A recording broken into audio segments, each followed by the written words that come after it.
Oi, gente! Bem-vindos, bem-vindas à nossa aula de História da primeira fase da Educação de Jovens e Adultos. O meu nome é Yolanda, esse é o meu sinal. Junto aqui com o intérprete, nossa Raquel, né, Raquel? A gente vai falar hoje dessa época tão especial que é o ciclo natalino. Só que como estamos na história, a gente vai ver um pouco da história desse ciclo natalino no Brasil. Como foi que a gente começou a comemorar o Natal? Visto que os povos nativos não conheciam, né, essa festividade. Então, já falar um pouco da história, né, porque se eu falar história mesmo, seria uma aula bem mais longa do que a que temos. E aí vamos debater um pouco a respeito desses fatos, ok? Vamos lá. Então, a gente já começa nossa aula questionando, estou perguntando aqui para vocês, para além das questões religiosas, porque como vocês sabem, o Natal ele é uma festa religiosa de pessoas cristãs, né? Você sabe da história do ciclo natalino no Brasil? Então, de repente, você pode ser de uma religião que você diga, não, na minha religião eu não comemoro o Natal, eu não acredito no Natal. Ou até você diz, eu não tenho religião nenhuma. Então, para mim, esse feriado não faz tanta diferença. Então, a pergunta é além da religiosidade, é além das questões religiosas. A pergunta é, você sabe como começou aqui no Brasil esse ciclo do Natal? Então, na nossa aula de hoje, a gente vai tentar responder um pouco dessa pergunta para vocês, tá? Respeitando esse espaço de tempo, né, que temos. Então, vejam a imagem do presépio, né? Segundo a tradição, foi lá onde Maria deu à luz ao menino Jesus, né? Rodeado de animais, um local pobre, né? Um local onde se cria animais. Estava com o marido dela, José. Está aí nessa imagem do presépio os 3 reis magos que vieram ver, prestigiar o menino, né? Os reis magos e tal. Então, de onde veio a nossa forma de comemorar o Natal, pessoal? Essa forma cristã nas igrejas, seja católica, seja evangélica ou de outras religiões cristãs, mostram essa imagem do presépio. Só que a gente tem que se lembrar que aqui no Brasil tínhamos múltiplas religiosidades. Vejam aí essa obra de arte, ela é de 1644 e o título dela é A Natividade de Cristo, ou seja, o Nascimento de Cristo. A forma de representar já nessa obra de arte é diferente do presépio que a gente viu. No presépio a gente viu até uma coisa mais infantil, uma coisa mais fofinha. E nessa obra de arte, ela já vem mostrando como é que se representavam as pessoas naquela época, o tipo de rosto. Os rostos eram muito parecidos, né, nas obras de arte, do jeito que se pintava, justamente porque era uma época em que a Igreja Católica tinha muita força, na época da chamada Santa Inquisição. Então, não se podia enaltecer tantas figuras humanas, porque o que se mostrava eram as figuras religiosas como maiores do que as figuras humanas. E aqui falando do nosso país, a gente sabe que quando os conquistadores, os colonizadores europeus chegaram aqui no Brasil, nas Américas todas, né? Mas especialmente aqui no Brasil, essas pessoas, eles tinham uma religião específica. Acabei de falar da Santa Inquisição. Então, isso era uma época em que a Igreja Católica tinha muita força, inclusive de decidir a vida ou a morte das pessoas.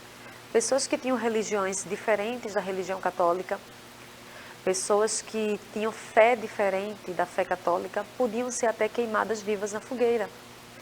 Então, os países mais potentes economicamente da época, eram as grandes potências, era Portugal e Espanha, principalmente. E eles fizeram essas grandes navegações, por isso que eles foram conquistando muitos países, foram colonizando muitos países.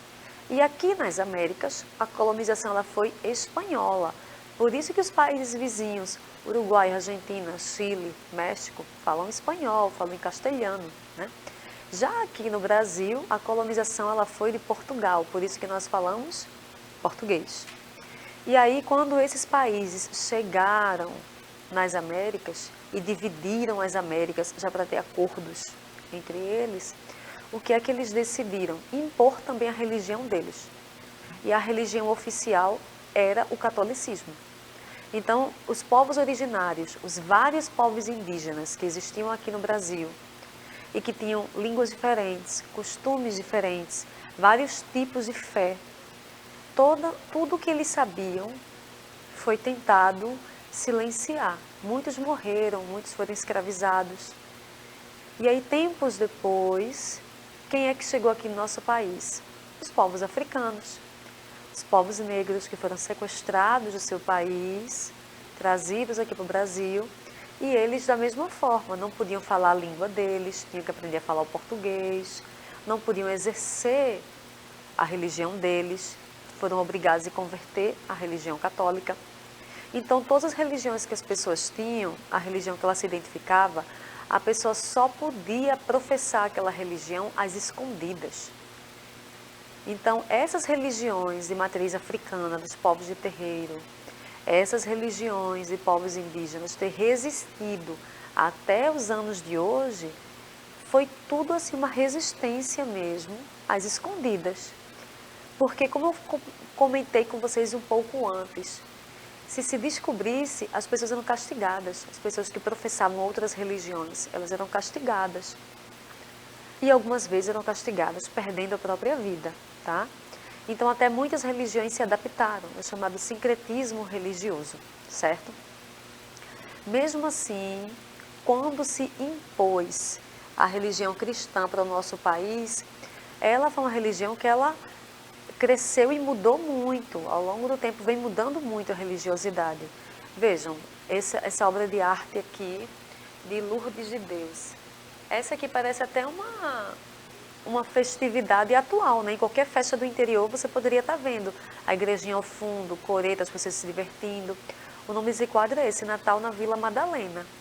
Atualmente aqui no Brasil, esse ciclo natalino, ele se inicia na véspera de Natal, no dia 24 de dezembro, e vai até o dia de Reis, que é o dia 6 de janeiro. Então, às vezes, o pessoal pensa que é só no dia 24 e 25, mas não. Quem realmente professa tem um ciclo inteiro, né? E que vai até o término dele seria esse no dia de Reis. Esses reis que foram visitar o menino Jesus. Então, gente, falar do ciclo natalino no Brasil é falar realmente de uma história de colonização e de imposição de fé. Mesmo assim, muitas pessoas se identificam, se sentem bem com as religiões cristãs, gostam dessa religião. Então, para essas pessoas, eu deixo para vocês essa sugestão de uma roda de diálogo, de vocês conversarem entre vocês, né? O que você considera mais importante nos festejos natalinos. Então, nessas festividades de Natal, para você, o que é mais importante? Você pode, inclusive, como eu disse, nem professar religião, nem ser uma pessoa cristã, mas que gosta da festa, gosta do Natal, de reunir a família, reunir os amigos, de ter um momento de recomeçar. Então, faça essa roda de diálogo, o que para você é mais importante, e às vezes é a questão religiosa mesmo, né? É isso. Então, um abraço, gente, e até a nossa próxima aula.